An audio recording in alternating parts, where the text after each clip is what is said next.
Teamwork on three. 1, 2, 3. Teamwork. If you're a fan of high school basketball, you're not alone. Good boy! But if you're a fan of the Gainesville Tornadoes in Gainesville, Texas, then you are alone.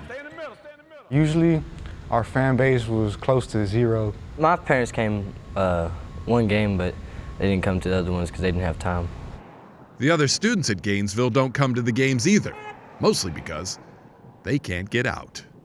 This is a juvenile correction facility for felony offenders, and one of the few perks here, for very good behavior, is a chance to leave the prison a few times a year to play basketball. They play against private schools like Vanguard College Prep in Waco, and it was before that recent matchup that two Vanguard players announced they weren't going to play against a team with no fans. No one likes playing in an empty gym. But isn't that supposed to be a good thing for you? You don't have the other fans cheering against you? I guess, but it just seems weird, you know? It just didn't seem right. So, before their home game against Gainesville, Hudson Bradley and Ben Martinson asked some of the Vanguard fans for a favor. To cheer for Gainesville instead. The Gainesville players had no idea what was happening. They walked onto the court to find their own signs of support, their own cheerleaders, even their own fan section. Half the crowd was assigned to cheer for Gainesville.